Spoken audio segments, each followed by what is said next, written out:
Hello, students. A very good morning to all of you. How are you all? I hope you all are in good health and taking great care of yourself. Welcome back to our English class. I am Fatima Kulsala from Atmiya Green School, Chadeshwar, and I welcome you all to our English class. As you know, students, that we are done with our revision portion of Unit 6, that is at least a fish and alien exchange. ठीक है, हमने दोनों चीज़ें देख ली है revision में, at least a fish और alien exchange. उसके अंदर से जैसे मैंने आपको आगे भी बताया कि हम एमसीक्यू पैटर्न के अंदर आपको मीनिंग्स पूछ सकते हैं, छोटे छोटे क्वेश्चन आंसर्स जो वन वर्ड या वन लाइन के हैं वो पूछ सकते हैं। सारे एमसीक्यू पैटर्न ही आएंगे और साथ में हु सेड टू हुम भी आएगा। आपका जो एटलीस्ट अ फिश वाला चैप्टर है उसमें काफ़ी सारे एमसीक्यू जो है वो उसके फॉर्म में आ सकते हैं। क्या बोलते हैं, हु सेड टू हुम, क्योंकि उसमें काफ़ी सारे हु सेड टू हुम हैं। और पोयम के अंदर भी कुछ कुछ चीज़ें हैं जो आपको एमसीक्यू के फॉर्मेट में आ सकता है। ठीक है, now we have already done grammar portion. मैंने आपको लास्ट लाइव क्लास में ही आई थिंक मोस्टली सारे चैप्टर्स पढ़ा लिए थे, सिर्फ 15 वाला रिवीजन नहीं हुआ था, तो हम लोग आज 15th का रिवीजन कर लेते हैं। ठीक है, chapter number 15 talking about future, that is going to and will. Mostly बाकी सारे चैप्टर्स हमने पढ़ लिए हैं, सब्जेक्ट वर्ब एग्रीमेंट वाला भी पढ़ लिया है और फिर मॉडल्स भी पढ़ लिए, वो कैन, कुड, विल, शुड वाला, and that assertive, exclamatory questions, right, वो सारी सेंटेंसेस भी पढ़ लिए हैं। और आपको एक और चीज़ याद रखना है कि आपको जितने भी चैप्टर्स है ग्रामर के, ठीक है, ये जो 4 चैप्टर्स है ग्रामर की टेक्स्ट बुक के, और साथ में आपका जो कोर्स बुक है उसका ग्रामर है और वर्कबुक जो है उसका ग्रामर है। ठीक है, वो सारी चीज़ें पढ़नी ही है, उसमें कोई कन्फ्यूजन नहीं होना चाहिए कि ये आएगा, ये एक्सरसाइज आएगी कि नहीं आएगी। ठीक है, so you have to study everything. The only thing which won't be coming is आपको जो राइटिंग पोर्शन में मैंने दिया हुआ है, I think you are having mini autobiography, that was in your syllabus for writing portion, वो भी नहीं आएगा। और कॉम्प्रीहेंशन जो है आपका सिलेबस और पेपर पैटर्न जो दिया था उसके हिसाब से वो भी नहीं आने वाला है, और बड़े क्वेश्चन आंसर्स भी नहीं आएंगे। उसको छोड़ के आपका जो ग्रामर का पोर्शन मैंने दिया है पेपर पैटर्न के हिसाब से वो आएगा ही पूरा। ठीक है, और एक्सरसाइज का हेडिंग कुछ भी हो, लेकिन टेक्स्ट बुक में से सारे सेंटेंसेस कवर हो सकते हैं। ठीक है, ये चीज़ भी याद रखना आप लोग। मान लो कि मैंने अगर किसी एक चीज़ का हेडिंग दिया हुआ है, जैसे कि complete about future, going to and will, अभी इसके अंदर मान लो मैंने हेडिंग दिया हुआ है complete the table with suitable statements, right. तो इसमें ज़रूरी नहीं है कि यही वाले सेंटेंसेस आ सकते हैं, इसके अलावा जैसे इसके अंदर है, राइट, ये वाली फिल इन द ब्लैंक्स है, sorry not will and will not वाली, ये जो कंप्लीट द सूटेबल सेंटेंसेस है, तो ये भी आ सकता है टेबल में, और ये वाला भी आ सकता है, मतलब गोइंग टू भी आ सकता है और विल भी आ सकता है। ठीक है, तो इट्स नॉट नेसेसरी कि एक हेडिंग दिया तो उसके अंदर एक ही चीज़ कवर होनी चाहिए, और सेंटेंसेस आपके इस चैप्टर में से हो सकते हैं पूरा, ये जो चैप्टर है उसमें से कहीं से भी कोई भी सेंटेंस मैं ले सकती हूँ। ठीक है, so let's see this chapter once again. हमने ऑलरेडी सारे चैप्टर्स अच्छे से पढ़ लिए हैं।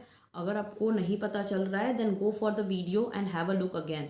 अच्छे से वीडियो देख लो दूसरी बार तो आपको समझ में आ जाएगा, और फिर भी नहीं समझ में आता है then you can personally message me, we can do something about it. Okay, now let's see the chapter talking about future. Future मतलब जो चीज़ अभी तक हुई नहीं है, right, the thing which has not happened yet, which will happen in future. आज नहीं हुआ, यस्टरडे नहीं हुआ था, कल हो सकता है ना। तो उसके बारे में जब हम बात करते हैं we can use 2 things, going to and will. 2 चीज़ें हम यूज़ करके फ्यूचर टेंस लिख सकते हैं। ओके, अभी हमको ये देखना है कि हम गोइंग टू कब यूज़ करेंगे और विल कब यूज़ करेंगे। सबसे पहले हम गोइंग टू यूज़ करते हैं for the actions we have decided to do in the future, मतलब हमने ऑलरेडी प्लान कर रखा है। वी हैव प्लान कि what are we going to do on Sunday. जैसे मान लो आप डिनर के लिए रात को बाहर जाने वाले हो कल, है ना, तो ये हुआ नहीं है अभी तक, लेकिन आपने डिसाइड कर लिया है, तो आप क्या लिख सकते हो वहाँ पे कि I am going to go for dinner tomorrow.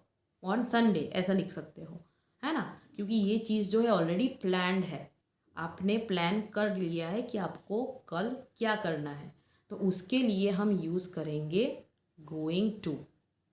I am going to climb the hill tomorrow. Now this is something which is decided, इसीलिए आपने यूज़ किया एम गोइंग टू। ओके, और फिर हम गोइंग टू उसके लिए यूज़ करते हैं जो एक्शंस हमको पता है कि फ्यूचर में होने ही वाली है, ऑन द बेसिस कि अभी क्या हो रहा है। जैसे मान लो कि आपको टाइम टेबल मिल गया है ना, कि 4th से एग्ज़ाम्स स्टार्ट होने वाली है, तो आपका पेपर तो लिखना ही होगा और फिर मार्क्स भी आएंगे, है ना। तो ये क्या हो गया कि जब आप पेपर लिखोगे तो आपको पता है कि आपके मार्क्स आने ही वाले हैं, तो वो आपको फ्यूचर के बारे में एग्जैक्टली पता है कि क्या होने वाला है, on the basis of the things which are happening in the present. जो प्रेजेंट में हो रहा है उसके बेस पर आप डिसाइड कर लेते हो कि फ्यूचर में क्या हो सकता है, ठीक है। So here you can see he is going to go to the costume party in the evening, right. So here you can understand कि हम गोइंग टू कौन कौन सी चीज़ों के लिए यूज़ करने वाले हैं। We are going to use going to for the actions जो हमने ऑलरेडी प्लान करके रखी है, राइट, फ्यूचर के लिए डिसाइड करके रखी है, और दूसरी उन एक्शंस के बारे में जिसका होना फाइनल है, डेफिनेट है कि ये चीज़ होगी ही होगी, राइट। अभी जैसे आप बाहर वेदर देखोगे तो बाहर का वेदर कैसा है, इट्स सो क्लाउडी, है ना, सन तो दिख ही नहीं रहा है, so we can make it out कि अभी ठंडी और ज़्यादा पड़ने वाली है, और वो होगा ही, right. On the basis of the weather which is right now you can decide कि हाँ अभी ठंडी बहुत ज़्यादा पड़ने वाली है, तो that is something which is going to happen, okay. So you need to remember this thing. Now let's see the formation of going to. हम गोइंग टू में फॉर्मेशन कैसे करते हैं सेंटेंस का, जब वो सेंटेंस सब पॉजिटिव होता है। Okay, so let's see that for positive sentence we would first be writing subject, उसके बाद हमारा बी वर्ब है जो हेल्पिंग वर्ब बनेगा, ठीक है, देन गोइंग टू, और फिर आता है हमारा वर्ब जो V1 फॉर्म में है, मतलब बेस फॉर्म में है। अभी यहाँ पे जो हेल्पिंग वर्ब है वो कौन सा होगा, इज़, एम एंड आर। ये तीनों में से कोई भी एक यूज़ होगा, किसके ऊपर डिपेंड करेगा, वो सब्जेक्ट के ऊपर, ठीक है।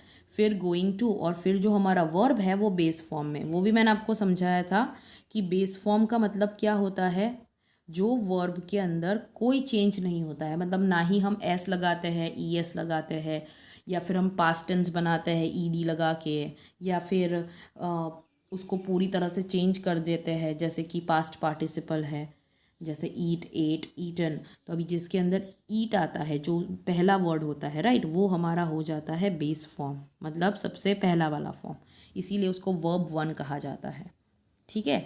तो आपको अभी याद रखना है कि हमें इज़, एम, आर जो हमारा हेल्पिंग वर्ब है वो किसके ऊपर डिपेंड करेगा, सब्जेक्ट के ऊपर। तो आपको सब्जेक्ट पता होना चाहिए कि किसके साथ कौन सा हेल्पिंग वर्ब जाता है। So you can remember that हम आई के साथ यूज़ करते हैं एम, राइट।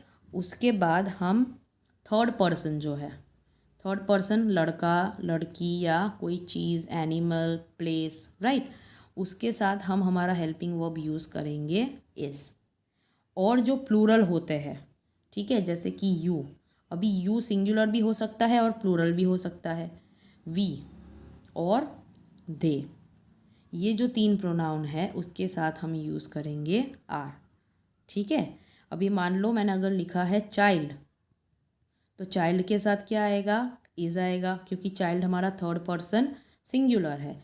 लेकिन अगर मान लो मैंने लिखा चिल्ड्रन, तो चिल्ड्रन क्या हो गया, प्लूरल नाउन हो गया, तो उसके साथ हम लिखेंगे आर, ठीक है। तो जब हम पॉजिटिव सेंटेंस बनाते हैं तो वो सेंटेंस होता है he is going to run. अभी अगर आप यहाँ पे देखोगे, ये जो पॉजिटिव सेंटेंस का फॉर्मेशन है, I am going to read, he, she, it is going to fall, and you, we, they are going to sing. तो यहाँ पे गोइंग टू सेम रहता है, और जो भी वर्ब है आपका वो हमेशा बेस फॉर्म में रहता है, this one, that is the base form. Okay, you need to notice that only helping verb changes. क्या चेंज होता है? हमारा हेल्पिंग वर्ब जो है इज, एम और आर, सिर्फ वही चेंज होता है जब हम सेंटेंस में गोइंग टू यूज़ करते हैं तब. अब अगर मान लो नेगेटिव सेंटेंस बनाना है हमें, ठीक है, तो हम क्या करेंगे? सिर्फ नॉट का एडिशन करेंगे, बाकी सब जैसा है वैसा ही रहेगा. ठीक है, जैसे कि इसमें दिखाया हुआ है, पहले है सब्जेक्ट, उसके बाद हेल्पिंग वर्ब, फिर नॉट का एडिशन, देन गोइंग टू, और फिर base form of the verb. So किसका एडिशन हुआ? सिर्फ और सिर्फ नॉट का एडिशन होगा. ठीक है, ये हो गया आपका negative statements. When we are making questions, जब हम क्वेश्चंस बनाते हैं, एट दैट टाइम हम जो हमारे हेल्पिंग वर्ब होते हैं उसको हम पहले लिखते हैं, then we write subject, then going to, and then verb. So उसका फॉर्म क्या हो जाएगा? इज, एम और आर सब्जेक्ट के हिसाब से, plus subject plus going to plus verb, जो हमारा बेस फॉर्म है, और उसके बाद क्वेश्चन मार्क. ठीक है, सो ये हो गया हमारा क्वेश्चन.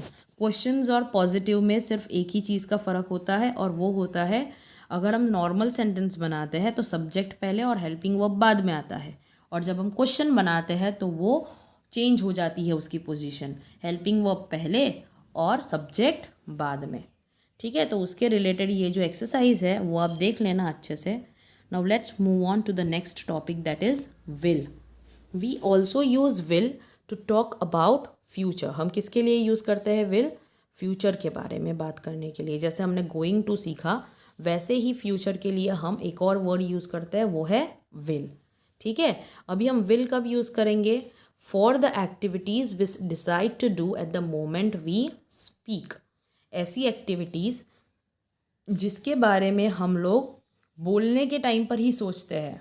जैसे मान लो आपने दरवाज़ा खोला अपने घर का और बाहर बहुत ज़्यादा ठंडी है, तो आप क्या सोचते हो? ओके चलो जैकेट पहन ही लेता हूँ, बहुत ठंडी है ना. तो अभी ये चीज़ आपने कब डिसाइड की? आपने उसी वक्त डिसाइड की जब आप बोल रहे थे. तो आप ऐसा लिख सकते हो कि it's very cold outside, I will where my jacket. तो यहाँ पे आपने क्या यूज़ किया? विल यूज़ किया, क्योंकि अभी तक आपने जैकेट पहना नहीं है, लेकिन आपने उसी वक्त डिसाइड किया कि आपको जैकेट पहन लेना चाहिए. राइट, तो ऐसी एक्टिविटीज़ के लिए आप विल यूज़ करोगे. ठीक है, and you also use will to tell the people what we know और बिलीव अबाउट द फ्यूचर. अगर आप मानते हो कि कोई चीज़ फ्यूचर में हो सकती है, ठीक है, आपका मानना है, इट इज़ नॉट नेसेसरी कि वो एग्जैक्टली होगा ही होगा. जैसे हमने गोइंग टू में पढ़ा था कि गोइंग टू में हम उसी चीज़ के बारे में बात करते हैं जिसके बारे में हमें डेफिनेटली मालूम है कि एग्जैक्टली क्या होने वाला है. राइट, हम उसी चीज़ के लिए गोइंग टू यूज़ करते हैं. लेकिन विल कब यूज़ किया जाता है? जब हम ऐसा सोचते हैं और हम ऐसा मानते हैं कि ये चीज़ फ्यूचर में हो सकती है. राइट, जैसे कि आपने अभी सोचा है कि आपको बड़े होके क्या बनना है ना. अभी मान लो आपको ऐसा लगता है कि आपको डॉक्टर बनना है, लेकिन बड़े होने के बाद ज़रूरी नहीं है कि आप डॉक्टर ही बनोगे. क्या पता तब तक आपका कोई एम दूसरा बन जाए और आप कुछ और बन जाओ, है ना. तो ऐसी चीज़ के लिए हम विल यूज़ करते हैं. जैसे कि आई विल बी, अभी ये तो डेफिनेट है, I will be 10 years old tomorrow. उसके बाद they will invent a faster way to travel around the world. So यहाँ पे ज़रूरी नहीं है कि वो चीज़ होगी ही होगी, लेकिन हम जानते हैं कि ऐसा होगा ही. लेकिन जब हम 100% श्योर नहीं होते हैं तो हम विल यूज़ करते हैं. ठीक है, now let's C questions and negatives हम कैसे बनाते हैं. नॉर्मल सेंटेंस जो होता है हमारा पॉजिटिव सेंटेंस, उसमें हम पहले सब्जेक्ट लिखते हैं, उसके बाद आता है हमारा वर्ड विल जो फ्यूचर रेफर करता है, उसके बाद आता है हमारा वर्ब जो हमेशा फ्यूचर टेंस के अंदर बेस फॉर्म में रहता है. ठीक है, सो ये आपको याद रखना है कि आपका वर्ब जो होगा वो फ्यूचर टेंस में हमेशा V1 ही होगा, मतलब बेस फॉर्म ही होगा, ठीक है।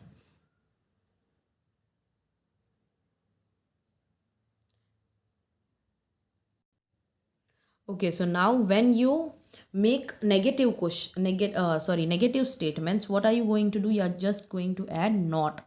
मतलब हमारा फॉर्मेशन क्या हो जाएगा? Subject plus will plus not plus verb, जो हमारा बेस फॉर्म है, ठीक है। ये हो गया आपका नेगेटिव स्टेटमेंट। अभी इसके अंदर आपको कुछ भी सोचने की ज़रूरत नहीं है। आपका सब्जेक्ट कोई भी हो सकता है, first second third person, singular plural, जो भी है, ठीक है। सिंगुलर नाउन प्लूरल नाउन सबके साथ ही विल यूज़ होता है। और अगर नेगेटिव है तो नॉट ऐड करेंगे, और जो आपका वर्ब होगा वो हमेशा बेस फॉर्म में ही रहेगा, ठीक है। Now when you make a question at that time, जैसे कि हमने गोइंग टू में सीखा, हम क्या करते थे? हेल्पिंग वर्ब पहले लेते थे, राइट, क्वेश्चन बनाने के टाइम पे। उसी तरह इसमें भी हमें पहले विल लिखना होगा, क्योंकि इसमें हमने फ्यूचर रेफर के लिए विल लिखा है। उसके बाद आ जाएगा हमारा subject, and after that we are going to write our verb, जो हमारा V1 है, और then question mark. Is it clear? Okay, and you need to learn the contractions which are given on this page. See, she will, I will not. Will not का basically याद रखना है कि will not का short form क्या होता है? won't, ठीक है, WON''T। वैसे ही she will, he will, अभी मान लो he will लिखा है मैंने, तो उसका शॉर्ट फॉर्म क्या होगा? he''L। वैसे ही she will है तो ऐसे हो जाएगा, ठीक है। आई विल है तो I''L, मतलब विल का शॉर्ट फॉर्म L है, ठीक है। सो आई होप कि ये दोनों वाला फॉर्मेशन जो है और यूजेज है वो हमने सीख लिया है। And please do this exercise D and E also, right, it can come in the exam. बाकी सारे चैप्टर्स हमने ऑलरेडी कवर कर लिए हैं, but still if you have any doubt you can message me on my personal number and I can clear your doubts. Prepare yourself very well for the exam. All the best and thank you.